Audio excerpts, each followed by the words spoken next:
So good afternoon, everyone. My name is Tiffany Scott, and I'm the Baltimore chapter lead for Young People in Recovery. And myself, along with my team, our team here is here today on behalf of YPR to present the impact of substance use in Baltimore.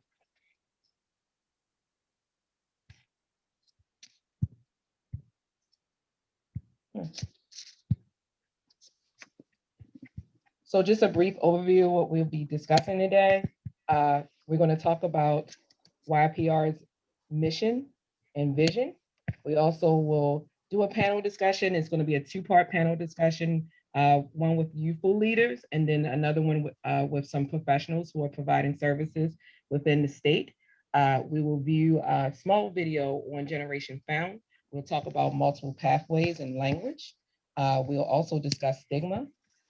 In addition to building recovery-ready communities, YPR's efforts and connecting with us. So Young People in Recovery's mission and vision is we envision a world where all young people have the resources they need to thrive in recovery from addiction from drugs and alcohol. Our mission is to provide the life skills and peer supports that's needed to help people recover from substance use and from substance use disorder and to reach their full potential. So as we segue into talking about substance use in Baltimore, just wanted to provide a little bit of data from last year in Baltimore. From 2019, there were 910 Baltimoreans who died from unintentional overdoses and alcohol-related deaths. Plenty of that had to do with fentanyl. And also in this year, as it was reported by the Baltimore Sun, that 2,025 people in Maryland between January and September 2020 died from unintentional intoxication deaths. And according to the Opiate Command Center, there were 1,800 deaths, which were linked to opiates. And a high contribution to that was because of fentanyl.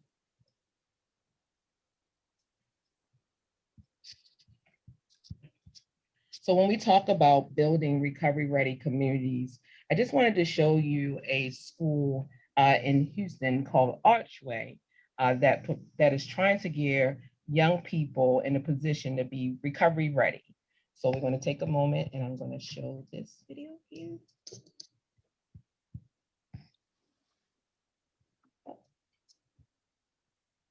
It's not playing the video.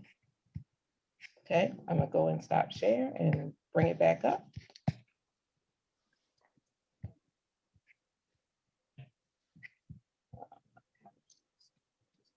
Having some technical difficulties here.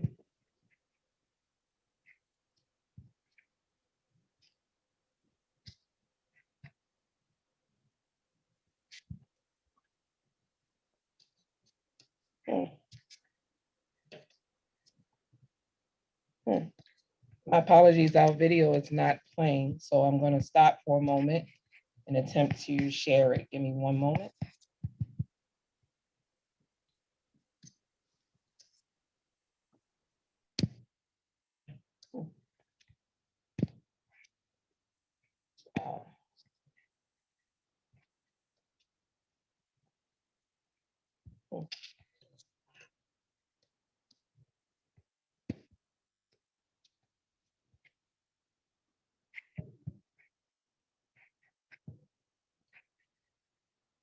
So as we transition, the video will not play. So I'll do my best to try to get the video up and running, but I'll transition our conversation into a youth discussion between Kim, Kylie, and Kiara, who are all here today, and to talk about their experiences with the impact of substance use in Baltimore.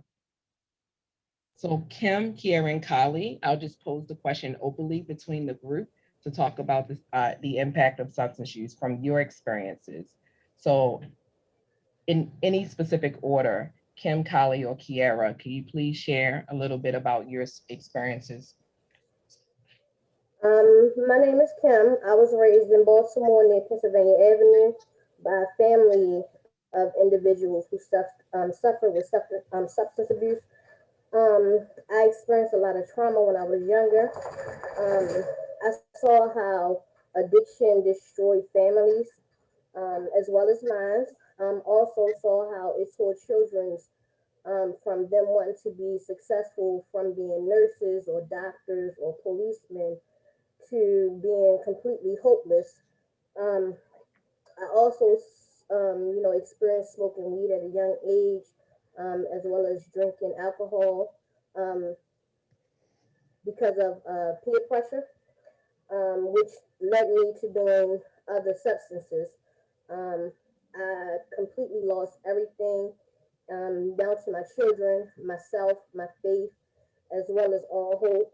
Now I'm currently in long-term recovery.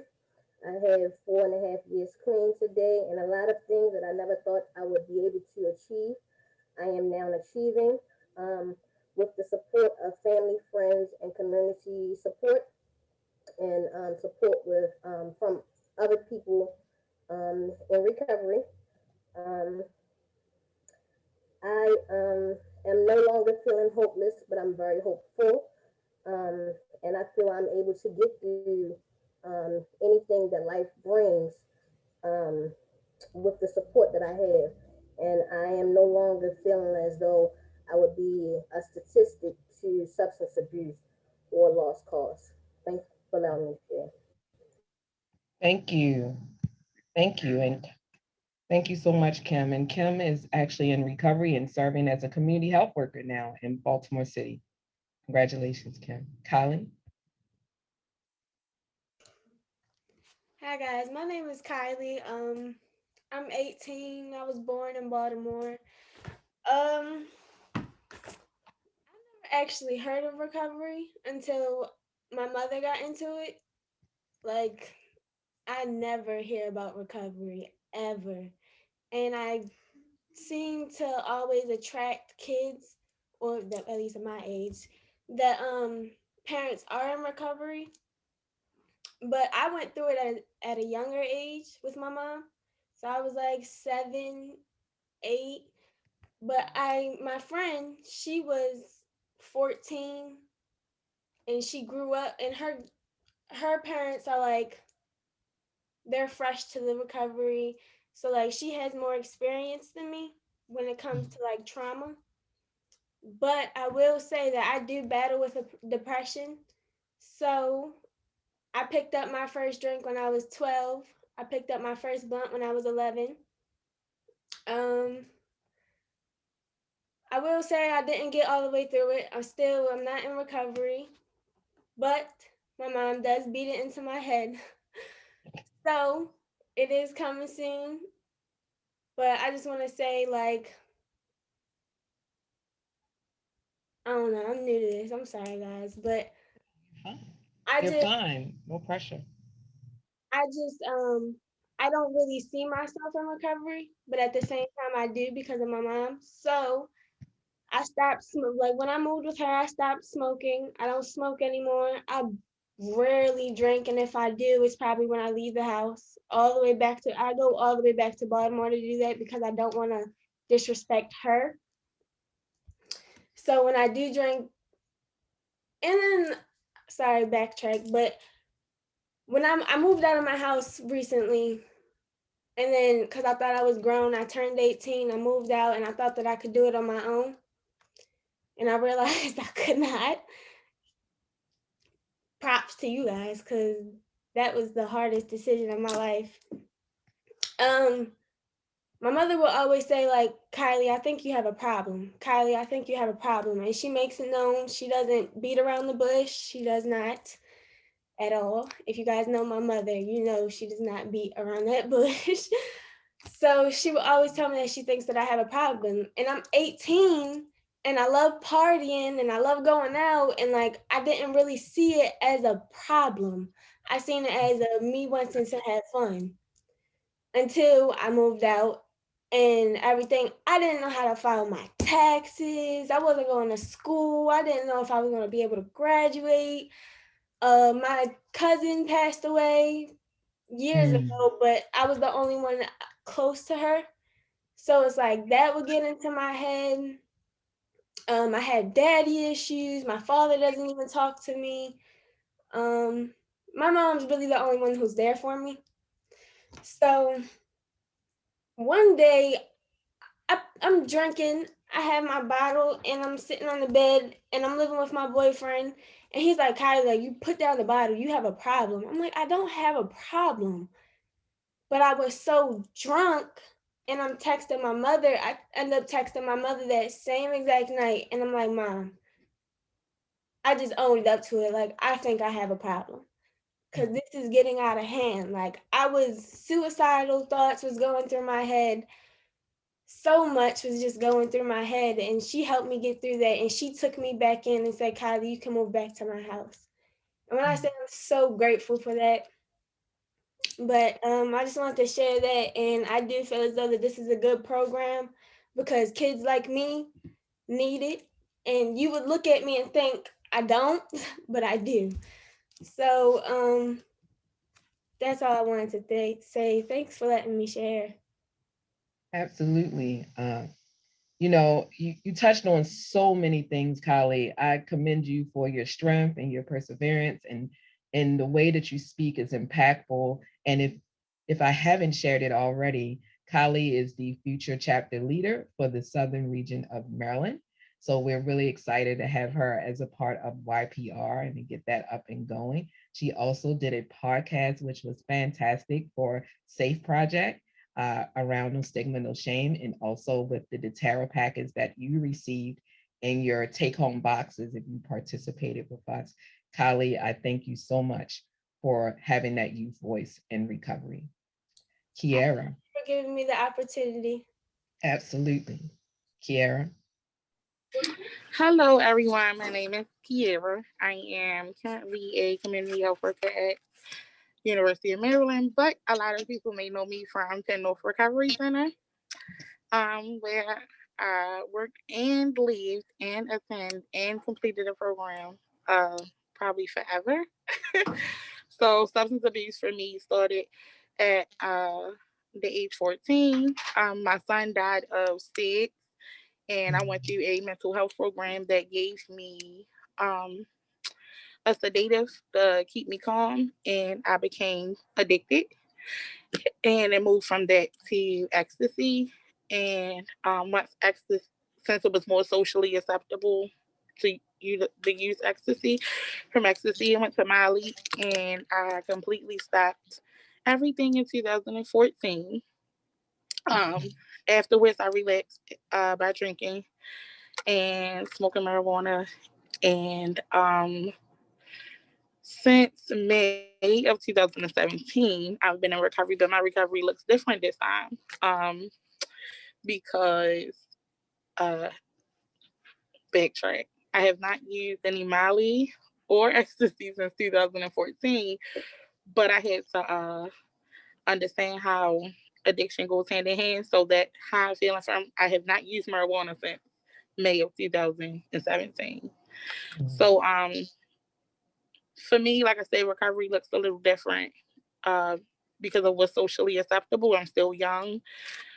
I am not a person that's going to tell you that I'm never going to drink again, but um, I have to figure out what recovery looks like for me. And I like this program because it is a community where everybody is healing together, dealing with the same issues in the same place, on the same platform, without society um, weighing in on it. Because my issue was not getting clean ever. My issue was staying clean once I got back in the real world. So um, I'm very appreciative to have an opportunity to serve on this panel. Um, and I really look forward to the changes that YPR is doing for Baltimore and the youth who need not only recovery, I mean, not only substance abuse help, but trauma help as well. So I like that it's touching all areas of addiction and not just the substance abuse part. Kiera, thank you too for sharing your story. I think it's impactful, and much respect, and very sorry for your loss for your child. Um, and I love how you spoke about multiple substances, right? And that it's not one pathway to recovery, it's multiple paths. And you introduced different substances. We talked about different substances. Kylie talked about alcoholism, and you talked about different forms and substances that you use. And we need to raise awareness about that, that we have to approach things in a person-centered approach and use harm reduction practices sometimes, and it's just not one way and one pathway to recovery. So we'll dive a little bit deeper into that, but I just wanted to thank you all for the opportunity to share on the panel today. I am not trusting that the next video will play, but I'll attempt to, and if not, we will continue on to the panel, and it's my goal to present those videos to you before the end of this session. So I will move on.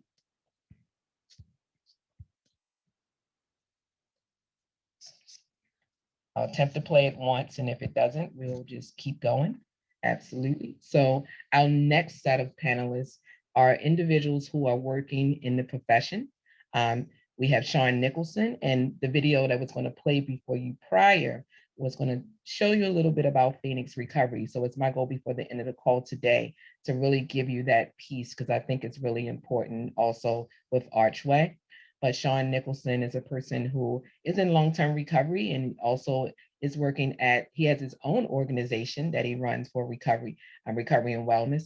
In addition, he serves as Phoenix Recovery at Phoenix Recovery Academy, which is in Frederick, Maryland. So in addition, we have Miss Erica Austin Buck from Rebound, and she's an impacted family member, and Antoinette Thomas, who is the future founder of Lotus Recovery Academy, which is here. It's going to be here, right here in Baltimore. So I welcome you all to the panel today. I'll pose the same question to you as I did with the younger group and talking about the impact of substance use in Baltimore, but I'll also add, how are you working within your prospective agencies to support young people?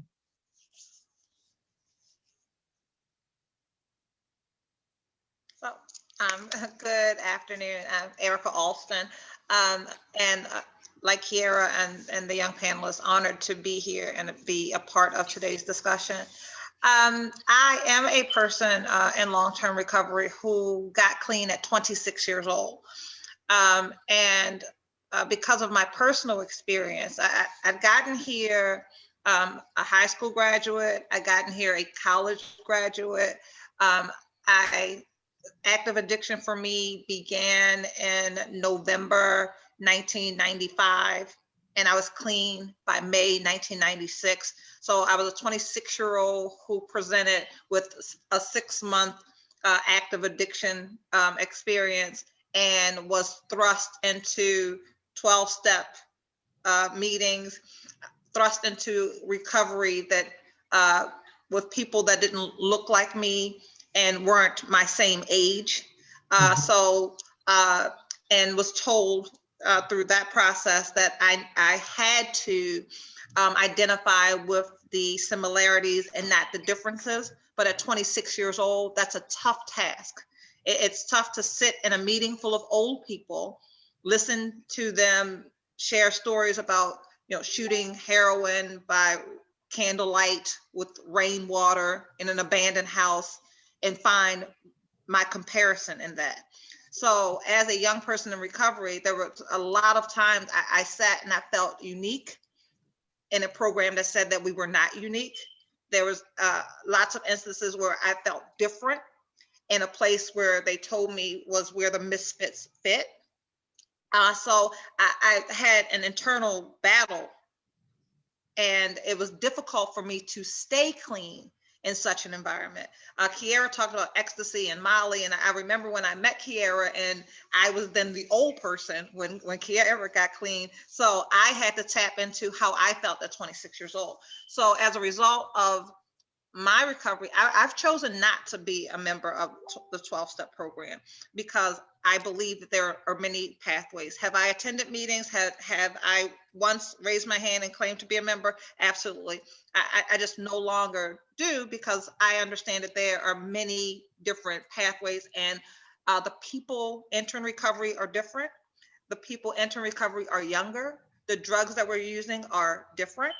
And Mhm. as a result of that, knowing what I needed as a young person in recovery, I am now the founder and executive director of Rebound, which is a trauma responsive approach to wellness and recovery for young people ages 18 to 30, because I understand that there needed to be an outlet specifically for them to be amongst their peers, to hear their stories, to be able to identify without sitting back and feeling alienated or unique. So that's my contribution too. And I'm also now the new YPR lead for Baltimore. So I'm really honored at that opportunity. So great to be Absolutely. here. I was hoping you would land that. You did a great job with that. Thank you, Erica. Sean or Antoinette? Ladies first. Ladies first. Antoinette. Tell us about your experience with substance use and being an impacted family member, and also your current work that you're doing to serve youth and families in Baltimore. I had to unmute myself, so I'm sorry. Good afternoon, everybody. My name is Antoinette Thomas, as Tiffinee just shared. Thank you for the opportunity to share with you today, and thank those people who have joined the summit this year. I just want to tell you a little bit about my background so you know who I am. I am a mother of 4, grandmother of 8 first. I have been working as a professional counselor and therapist for over 20 years in Baltimore, Maryland, all around Maryland. I've had the opportunity to work in outpatient mental health clinics and also work at the Juvenile Justice Center, which that experience really opened my eyes to what we were faced with and the challenges that we had serving the youth in Baltimore City. I now am in this new endeavor with my partner to open up Lotus Recovery High School. It will be called Lotus Preparatory Academy in Baltimore City. So we hope and pray to open up by the fall of 2022. But I'm excited about that. I do want to talk a little bit about my experience as a therapist, as a counselor, and just some statistics. It was interesting that I looked at some statistics that SAMHSA had and found that there are over 200,000 youth and young adults in Baltimore City who have been diagnosed or categorized as using illegal substances. And that's over 15% of the amount of youth that are using around Maryland, around the state. So that was interesting that, you know, Baltimore City had the highest rate of youth and young adults that are using. Not even to imagine, you know, the youth that not receive treatment, not mental health or substance use treatment, have been in programs, who have been diagnosed. So I can only imagine that that number is higher today. You know, when we look at some of the resources and funding that is available for treatment and programs, you know, you don't find many treatment programs nowadays that are offered for youth, especially long-term treatment programs. So it's been challenging as a clinician to service young people in the community, because where do you send them? Where do they go? So, you know, it's been difficult because you want to provide them services overall, not just to treat their addiction, but, you know, to help with their home environment, their health, you know, getting food resources. We have a lot of, you know, youth and young adults who are homeless. So, you know, they're not willing to work on their addiction when they have all of these other things that are going on. You know, I know that we've been focused on, I think the community as a whole has been focused on, you know, the opiate pandemic, because that's been front and center due to the overdoses and the deaths that we have. but there are going to be other substances, other pandemics, other substance issues that are going to come right behind that, that will impact, our community, our social economic environment, the educational system, even the safety of our youth. Absolutely.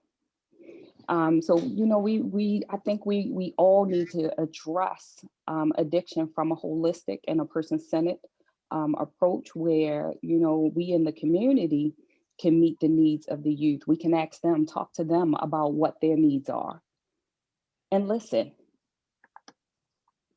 There are a lot of programs and clinicians who say, I treat this youth. I've been seeing them for addiction or substance use issues or mental health issues. However, they aren't listening to the youth.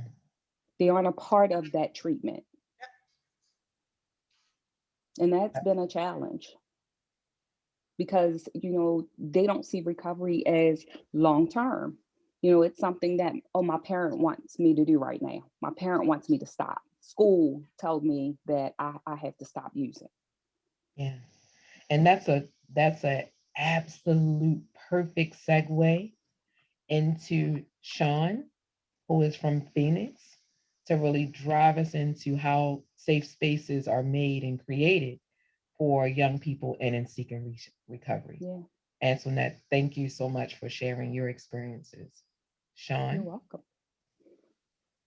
Hi, I'm Sean Nicholson, Director of Development, and also was a founding board member that worked really hard to establish the Phoenix Recovery Academy, which is in Frederick, Maryland. I first want to say, Tiffinee, you've done a phenomenal job with this. I understand the logistics of quarterbacking something like this, and it's sometimes overwhelming. So hats off to you and Kim, Kira, and Kylie. I appreciate you sharing your message and some hope. Without going into my details, I was very miserable for many years in active addiction, and through the grace of God and, a recovery environment and community that was willing to help me understand what the process was to become a better person and to forgive myself. I've been clean and sober for about 5.5 years now, and was able to help identify some gaps in services a couple years ago in my other endeavors that were recovery oriented, that really there was a lack of services for adolescents, and in so many ways, very much so in a substance use perspective, and in a mental health perspective, and on so many other levels. And so when I was approached by a fellow recovery member in the community that had graduated from a recovery high school 30 years ago, about what that looked like as a structure and just as a whole system. It was just almost emotionally overwhelming and captivating for me, that whole concept. And when I started to really dig in and understand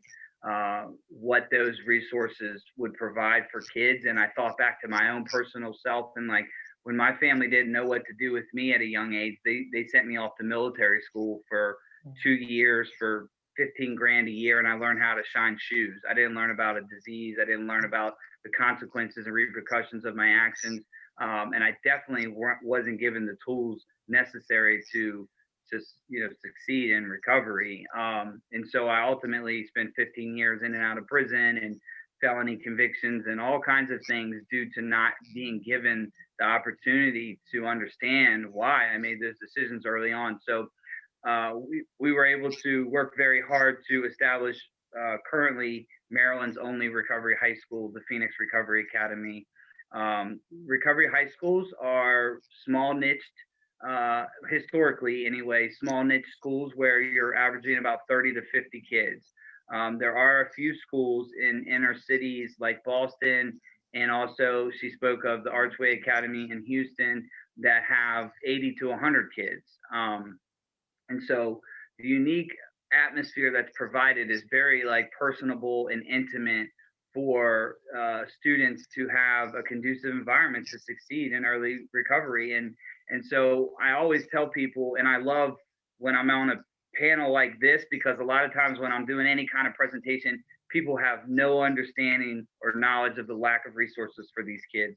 But I feel very much convinced that this panel does, and everybody on here right now probably is in the trenches trying to alleviate some of those burdens and help our kids succeed. But when I did get sober, there was an entire community of individuals that helped me get through that and held my hand and showed me what that looked like.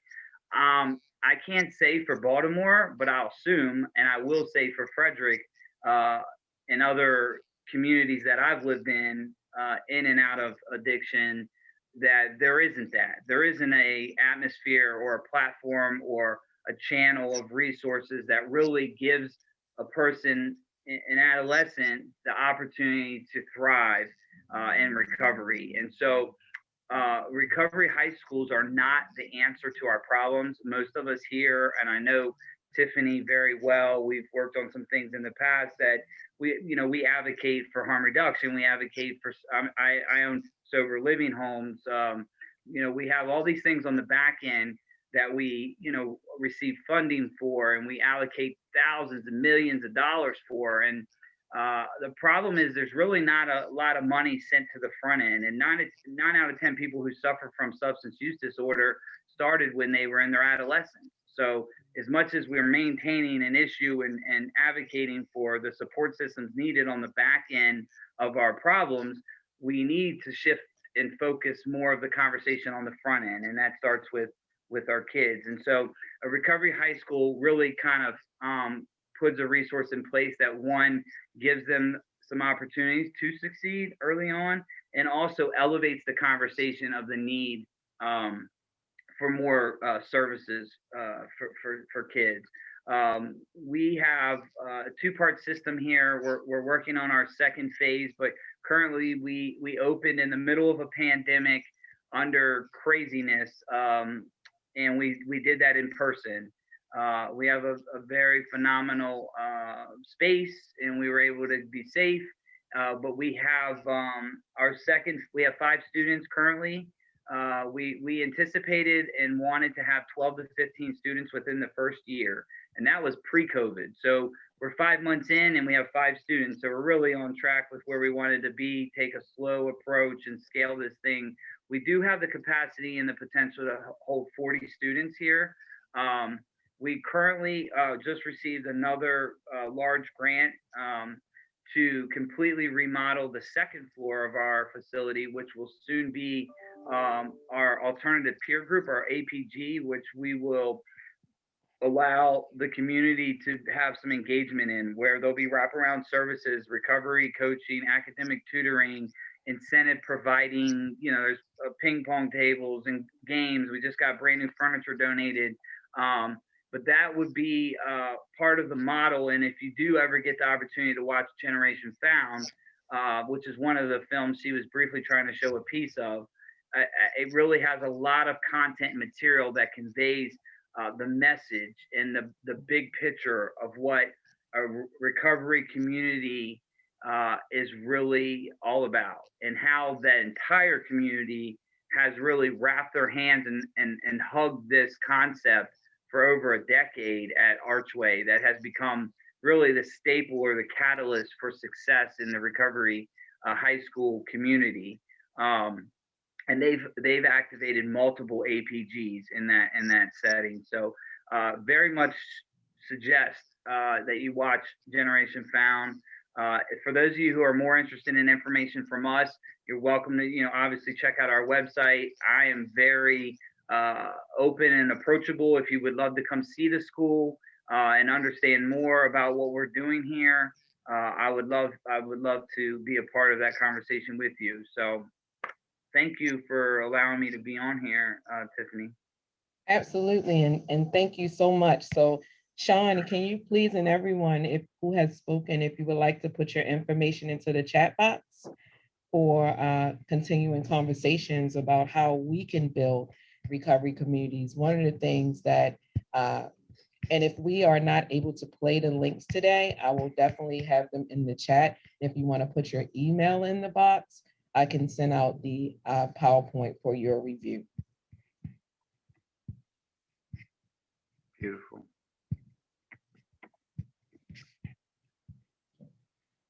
So we talked about a whole lot, right? But I believe it's important that we kind of segue and talk about the multiple pathways, right? How do we get there? How do we land the plane, you know, and know that we are supporting people? And I know that we're using like terms, but that we are approaching multiple pathways that really make sense to young people, right? And we know that it's not one size fit all for anyone, and meeting people where they are is the best possible opportunity for anyone who is in and seeking recovery.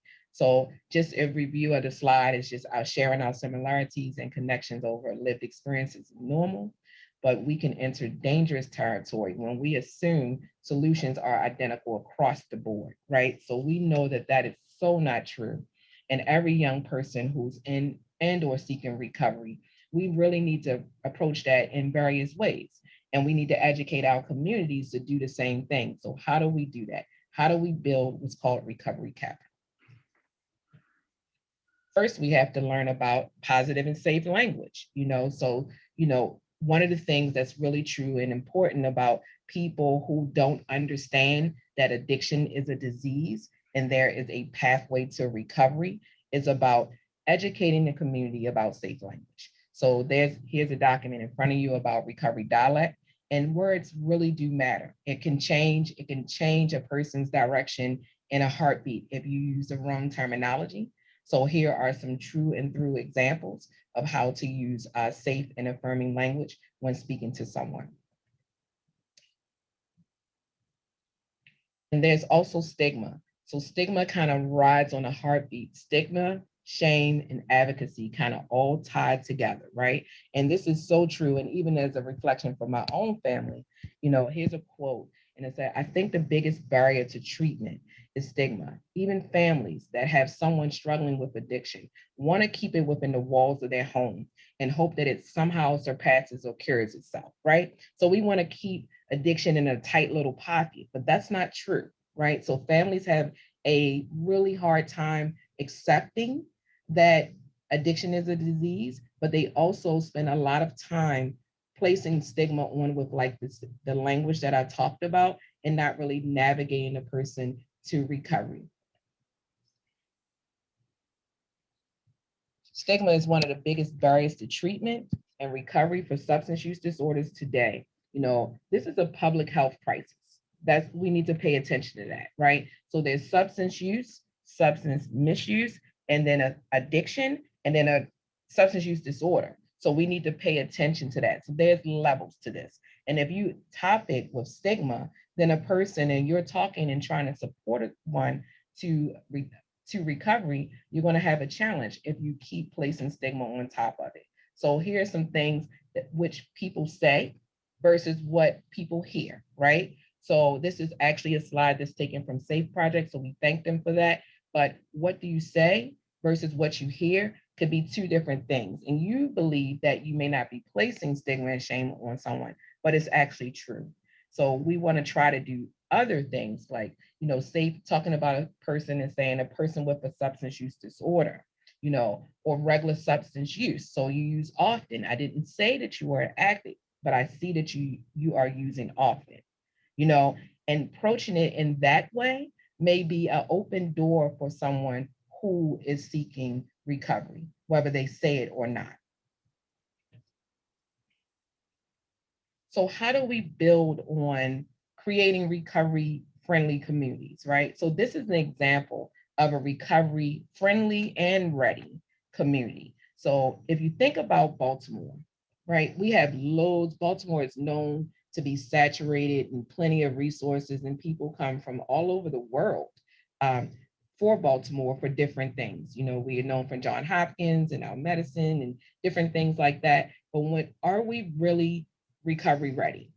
So I wanted to take a moment and have everyone here take some time, and we're going to use the chat box, right? And talk about, even for a young person, if a young person is on the line and you don't see what we need to be a recovery ready community, please place it into the chat. So as we roll, I want you to roll clockwise around the wheel, okay? This is an example. So do we have effective prevention services for young people. This is all geared toward young and young adults, right? Do we have all of this? So in the chat box, can you please list what you do not see in Baltimore into the chat box from the wheel?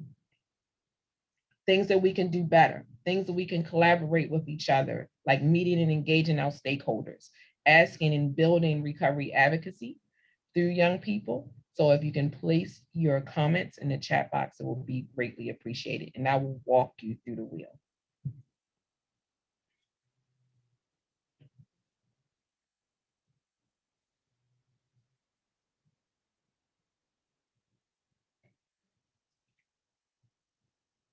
So to date, our local behavioral health authority has some prevention services. We know that we need extra supports. And I'm just gonna kind of check chat. We have silos in terms of prevention and recovery. Absolutely. Absolutely. We need to create a bridge between and bring it together for prevention and recovery. And we do operate in silos. There's a group of prevention workers versus a group of recovery workers, and we need to bridge the gap with that. We do have harm reduction services in Baltimore. However, are we really supporting young people and creating safe spaces for them to say, yes, I'm in need of harm reduction services, or I would like to reduce my harm in active addiction? Where do I go for that? Well, YPR is a safe place to be able to share openly about your substance use, as if Kali talked about today, which is really helpful. For prevention, for sure, there are lots of opportunities for young people to begin using. Absolutely, but do we have opportunities for young people once they're engaged and involved in substances? So this is where we really can expound and build our advocacy and support in order to support young people. There's a comment that says, I don't believe that Baltimore has made an equitable contribution in any of these services that are relevant, intentional, and age appropriate. We believe we have historically just grouped our young people in environments that don't always include their peers. Absolutely, absolutely, that we can do so much more if we just join and then advocate for the resources that we need. Housing, housing is always a barrier. We have one of our partners is Joy Baltimore, which works with unsheltered youth, and housing is always an issue for young people in seeking recovery. Education, we have plenty of services for young people, but are they safe and provide an environment that's supportive for a young person, as if similar to a recovery high school? Employment, we have ongoing services about that, but are we really supporting young people in job readiness? So we have to think about that. The recovery support services, loads of recovery support services in Baltimore. However, we do not address the youth and young people in recovery, and I believe that we can expound on that if we come together. Thank you all for your comments in the chat box. I'm just watching, and it looks like we have about 2 minutes before the session stops. So I just want to make sure that everyone is able to be heard. Oh, love this comment. We need 24-hour services and create safe spaces for services. Thank you, Nate. Nate is on. He's one of our chapter organizers, and he works with our youth and unsheltered populations. Any questions about YPR and what we do so far? You can add them in the comment box. Thank you.